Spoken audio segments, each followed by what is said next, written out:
Olá, bem-vindo ao Direito Empresarial do século XXI. Eu sou Simone Gantuá e eu vou hoje conversar com vocês sobre contrato social.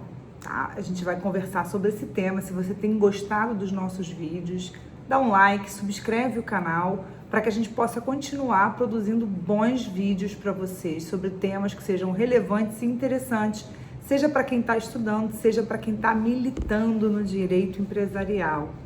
Então vamos lá, vamos começar a falar um pouquinho do contrato social, que é o instrumento de constituição e manutenção de uma sociedade contratual, né? Tem sociedades que são estatutárias, tem sociedades que são contratuais, mas as sociedades contratuais, elas se regem, elas são reguladas, autorreguladas por um contrato social. E você não faz um contrato social ao Deus dará. Você precisa estabelecer alguns parâmetros, algumas condições nele. E quais são esses parâmetros e essas condições para que você possa fazer o seu contrato social, redigir e manter a existência de uma sociedade. A primeira coisa que você tem que se preocupar quando você vai fazer um contrato social é saber qual o tipo societário contratual que você está escolhendo. E por que você tem que responder essa pergunta? Porque embora a gente tenha uma teoria geral do contrato social, por assim dizer, essa teoria geral, ela é aplicável conjuntamente com o regime societário desse tipo societário, dessa sociedade que você vai constituir.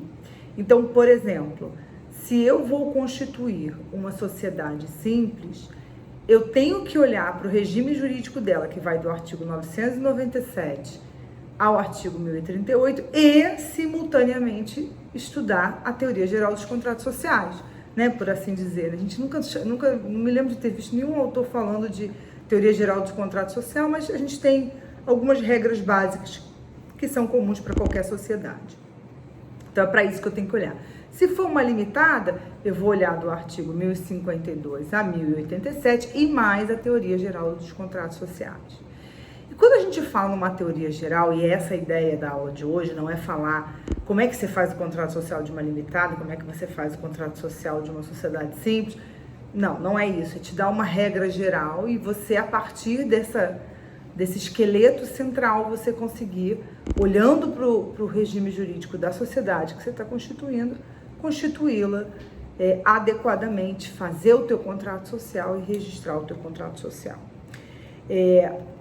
Dentro da teoria geral dos contratos sociais, por assim dizer, a gente tem um esqueleto básico do contrato, que está no artigo 997, e ele é a fonte normativa para a redação dos outros contratos sociais, de todas as sociedades contratuais. Então, quando eu falo isso, estou me referindo à própria sociedade do tipo simples, eu estou me referindo à sociedade em nome coletivo, eu estou me referindo à sociedade em comandita simples e eu estou me referindo também à sociedade limitada. As demais sociedades são sociedades estatutárias, a sociedade cooperativa, a sociedade anônima, a sociedade em comandita por ações. A Eireli, ela, por assim dizer, também é contratual, embora a doutrina divirja se a Eireli, assim como a sociedade limitada ou unipessoal, se o instrumento de constituição delas, quando unipessoais, seriam contratos sociais em função da natureza, mas eu acho que não tem tanta relevância a gente discutir essa natureza desse documento, porque no final das contas ela também vai beber da fonte do 997, assim, tanto para a Eireli quanto para a sociedade limitada unipessoal, por conta do regime societário limitado, a ser um regime societário que influencia a Eireli e a sociedade limitada unipessoal, e ela tem o artigo 1054 que diz que o dispositivo, que é o esqueleto básico dos contratos sociais, seja aplicado a ela, que é o artigo 997, que é justamente o artigo que eu quero tratar e quero trabalhar com vocês nesse vídeo de hoje. Mas antes da gente entrar no artigo 997, que ele fala muito mais das questões do conteúdo, assim, do que não pode faltar do ponto de vista do conteúdo, a gente tem, segundo essa teoria geral dos contratos sociais, dois grupos de elementos do contrato social. A gente tem os elementos genéricos e a gente tem os elementos específicos. Quando a gente fala em elementos genéricos, a gente está falando daqueles elementos que estão presentes em qualquer negócio jurídico, né? Que estão lá no artigo 104, do Código Civil, que tem que ter objeto lícito, tem que ter partes, objeto lícito, lícito determinável, enfim, todos aqueles requisitos lá do artigo 104, eles têm que estar presentes no contrato social, e isso não é mentira, porque ele é um negócio jurídico, não tenha dúvida. Se ele é um contrato, ele é um negócio jurídico. E eu não vou ficar trabalhando aqui teoria geral dos contratos civis, porque não é o objeto dessa aula, desse vídeo. Mas uma questão interessante que a gente sempre trabalha é que o contrato social ele tem alguns elementos específicos. E quando a gente fala nesses elementos específicos, eles não estão no artigo 997, eu queria destacá-los para vocês, e eu vou falar de 3 deles. Eu vou falar para vocês da pluralidade de sócios, que inclusive é um requisito que a doutrina clássica sempre fala, mas hoje em dia a gente já sabe que ele já não é um requisito essencial do contrato, ele é um elemento específico, mas ele não é um elemento específico presente em todos os contratos. Porque a gente já tem a Eireli, que para mim, acho que eu já falei em outros vídeos, ela é uma sociedade unipessoal e a sociedade limitada unipessoal. Ambas podem ter apenas um sócio, isso significa dizer que a pluralidade já não é um requisito, né, um elemento presente em todos os contratos sociais. Né? Mesmo que você considere que o ato constitutivo da Eireli e da sociedade limitada não sejam contratos sociais, sejam declarações unilaterais de vontade, de qualquer forma, a pluralidade não é mais da essência do conceito de sociedade. Não sendo essência do conceito de sociedade, não seria mais um elemento específico dela. Um outro requisito específico presente nos contratos é o affectio societatis. E é muito interessante a gente falar do affectio societatis, porque eu vejo muitas pessoas repetindo como mantras, não só estudantes, mas também advogados, dizendo que o affectio, e as pessoas não fazem diferença. E tem gente que fala assim, não, mas só tem affectio quando é sociedade de pessoas. Isso é uma mentira, isso não é uma verdade. Não é uma mentira por quê? Porque o affectio societatis está presente em qualquer sociedade, seja ela de pessoas, seja ela de capital. O affectio societatis ele é o elemento vinculativo que anima a união desses sócios. Eu costumo dizer que o affectio societatis é o amálgama que vai juntar e manter os sócios juntos. Só que quando essa amálgama, essa força que mantém, essa vontade, esse elemento volitivo que mantém os sócios juntos, ele for em razão do próprio sócio, ou seja, da pessoa, a gente vai ter uma sociedade de pessoas, porque o affectio societatis vai ser intuito persona. Agora, quando esse elemento de vinculação não estiver ligado à pessoa do sócio, mas sim ao capital, então a gente vai ter um affectio societatis intuito pecúnia. Nesse caso, ela será uma sociedade de capital. Então vejam que o affectio societatis está presente em qualquer uma delas. A diferença é qual a natureza do affectio societatis envolvido. E isso faz muita diferença, porque eu vou dar ensejo a uma sociedade de capital ou a uma sociedade de pessoas. Uma outra questão também, que é um elemento presente nos contratos, que também todo mundo sempre trabalhou como um elemento específico, mas que hoje também não é mais um elemento presente em qualquer contrato, é a assinatura e o visto do advogado. A gente tem um dispositivo no Estatuto da OAB, o artigo 1º do Estatuto da OAB, ele exige que os documentos constitutivos sejam vistados por advogados.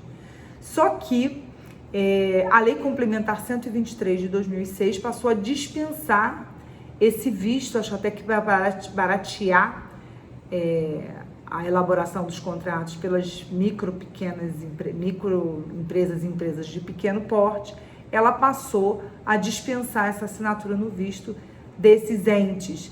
E aí, esse elemento ele já não é mais presente em todos os contratos. Mas quando ela não se tratar de sociedade, de formas jurídicas que não dependam, que sejam enquadradas como microempresas e empresas de pequeno porte, ela vai dispensar essa assinatura. Então agora vamos entrar no tema central desse vídeo, que é justamente a questão das cláusulas do contrato, e era isso que eu queria falar com você, mas eu não tinha como falar para vocês dessas cláusulas do contrato sem a gente fazer essa breve introdução que eu acabei de falar. O artigo 997, como eu já tinha dito, ele funciona um pouco como o ponto de partida que você vai ter para elaborar o seu contrato, né? Então, qual é o ponto de partida? É tipo o esqueleto, né? Ele seria o modelo do seu contrato. As pessoas entram na internet e buscam um modelo. Se você não quiser fazer o seu contrato por modelo, se você olhar para o artigo 997 e dar uma estudada no manual do DREI, você consegue fazer um contrato e registrar. Claro que talvez você não vai fazer um super contrato, mas você vai fazer um contrato básico. E aí, como é que a gente dá uma olhada? A gente não pode aplicar o artigo 997 integralmente em qualquer tipo societário. Então, você tem que ter muito cuidado quando você vai ler o artigo 997, porque ele não é um dispositivo que se adapta a qualquer tipo societário. Ele tem algumas regras específicas, inclusive, por exemplo, eu estou aqui com o código aberto, o artigo 997, inciso 8º, é um dispositivo que não tem aplicação a nenhum tipo societário que não seja a própria sociedade simples, porque ele fala do próprio regime de responsabilidade da sociedade, então ele não é aplicável à sociedade limitada, em nome coletivo e por aí vai. Então eu preciso fazer essa leitura, inclusive já estou avisando que eu não vou trabalhar o inciso 8 do artigo 997. Então o artigo 997, ele começa no caput dele dizendo que a sociedade constitui-se mediante contrato escrito, particular ou público que, além das cláusulas estipuladas pelas partes, mencionará. Então ele diz aqui pra gente, primeiro, que o contrato social ele exige forma escrita. Então você não pode pegar o teu contrato e fazer de boca, porque senão ele não vai ter a validade e a eficácia que você deseja, já que essa forma é uma forma exigida e prescrita em lei, tá?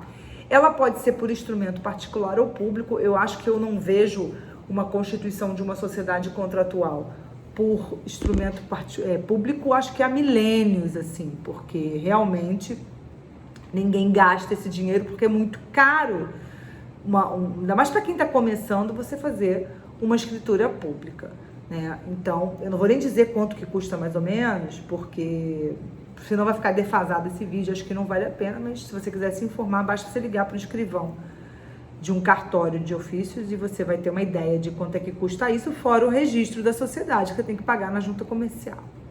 Então, forma escrita. Vejam também que esse caput também nos dá outra informação. Ele diz, olha só, isso que está aqui no 997 é o mínimo, mas você pode estipular outras cláusulas. E não poderia ser diferente, né? Porque se a gente está falando de contrato, os contratos de um modo geral, ainda os contratos típicos que a gente tem no nosso ordenamento jurídico, eles são contratos que nos permitem uma plasticidade, principalmente quando eles são contratos negociados. E o contrato social, ele tem essa característica de, pelo menos na sua origem, ser um contrato negociado, porque ninguém vai formar uma sociedade, ainda que seja intuito pecúnia, sem acordar as suas vontades, porque senão o contrato não nasce, né? Então, a tipicidade de cláusulas é da natureza dos contratos. Isso é uma coisa possível nos contratos de um modo geral. Além disso, ele já começa o inciso 1 dizendo que o contrato deve descrever o nome, nacionalidade, estado civil, enfim, a qualificação dos sócios, né? E aí ele fala se pessoas naturais ou pessoas jurídicas. Isso aqui também é um dispositivo que você tem que tomar cuidado, porque não é todo tipo societário que admite sócio pessoa jurídica. Nas sociedades em nome coletivo, textualmente ele diz que não pode, ele diz que só pode pessoa física. Na sociedade em comandita simples, eu tenho uma categoria de sócios que só podem ser pessoas físicas e outros que podem ser pessoas jurídicas. Aqui diz o artigo, deixa eu só achar aqui, cadê a comandita? 1045, a sociedade em comandita simples tomam parte sócios de duas categorias, os comanditados, pessoas físicas. Então ele diz que os comanditados só podem ser pessoas físicas. Para quem não ouviu, artigo 1045 do Código Civil. Tem outros tipos societários que permitem as duas espécies, como a limitada, por exemplo. Mas você sempre precisa fazer a leitura de forma que isso faça sentido dentro, como eu disse para vocês, o fundamento de validade também é o próprio regime jurídico do tipo societário que você escolheu. Então você vai qualificar de forma completa, nome, CPF, identidade, endereço, toda a qualificação dos sócios. Além disso, voltando aqui, no inciso 2, ele traz uma porção de informação para a gente do contrato social. Ele traz sede, objeto, prazo e denominação. Aqui na denominação, preciso fazer uma leitura adequada também, porque a denominação é a espécie de nome adequado para a sociedade simples, mas a gente tem duas espécies de nome empresarial. A gente tem a firma e a gente tem a denominação.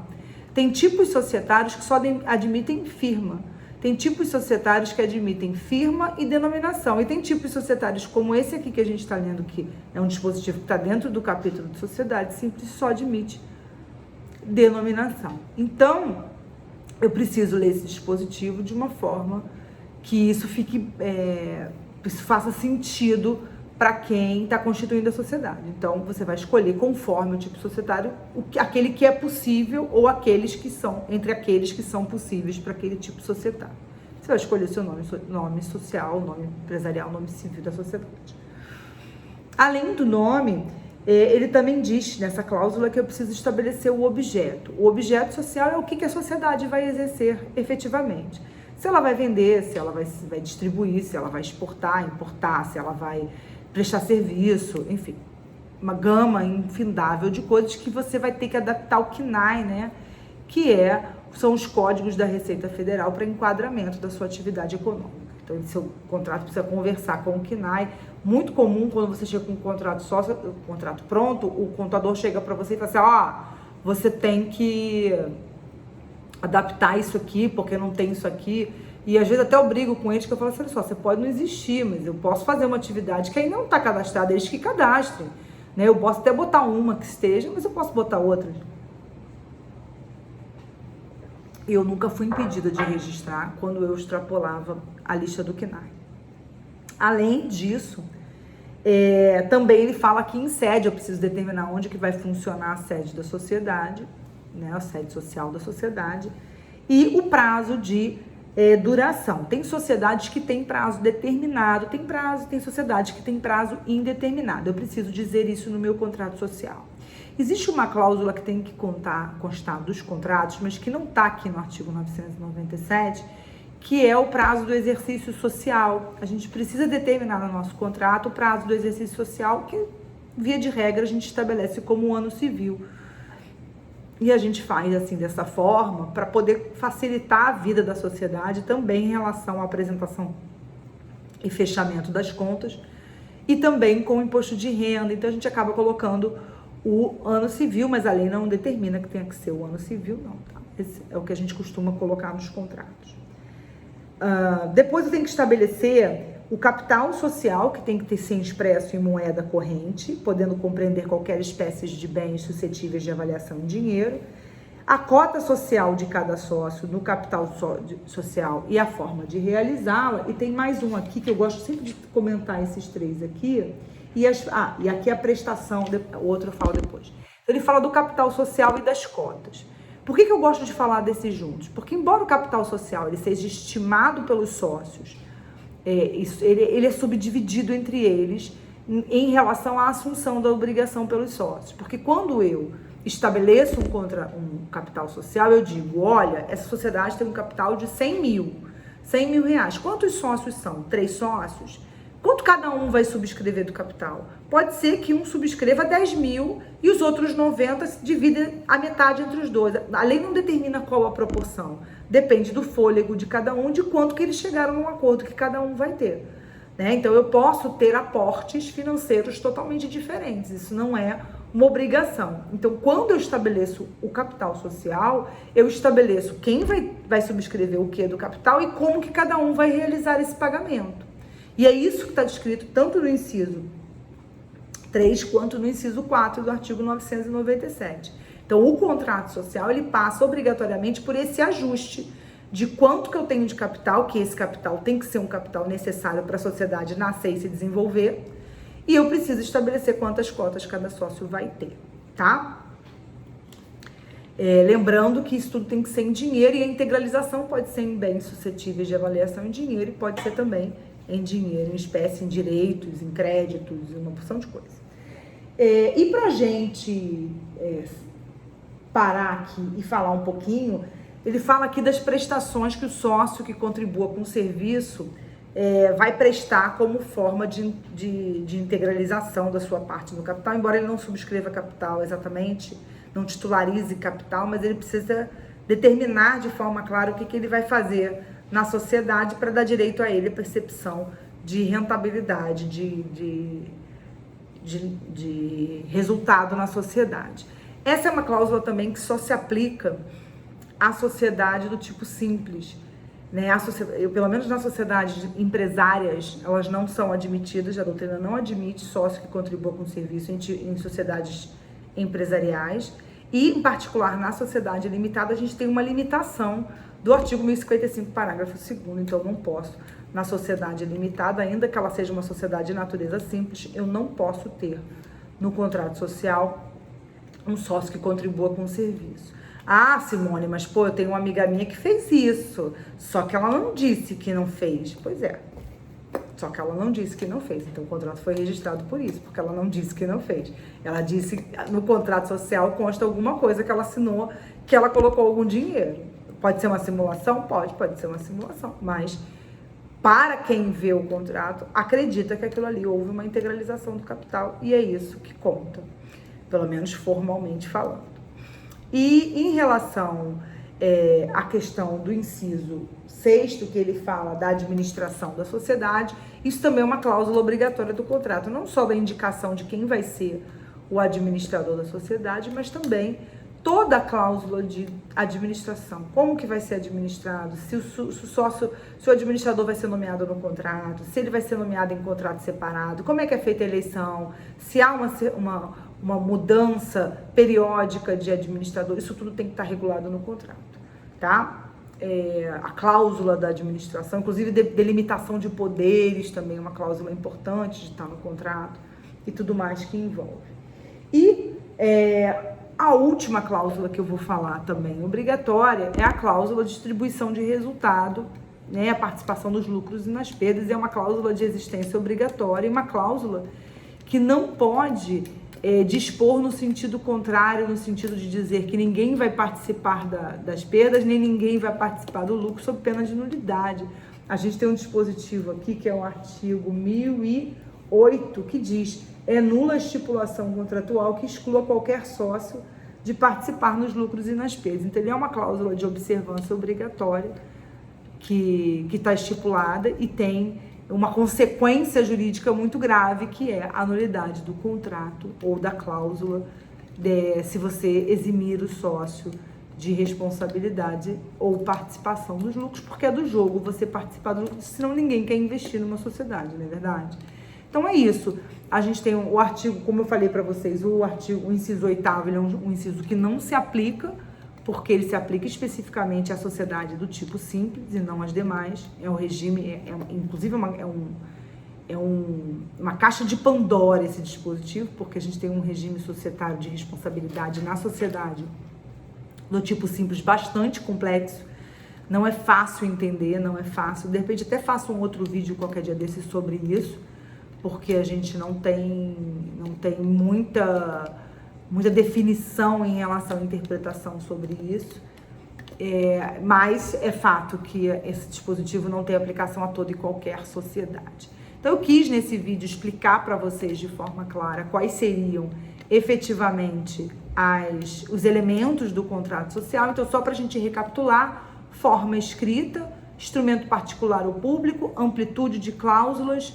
Eu tenho que dizer quem são os sócios, qualificar os sócios, objeto, nome empresarial, prazo de duração, exercício social, divisão do capital, subscrição do capital, cláusula de administração da sociedade e também a questão da distribuição de resultado da sociedade. Essas são basicamente as cláusulas que formam o arcabouço básico de um contrato social.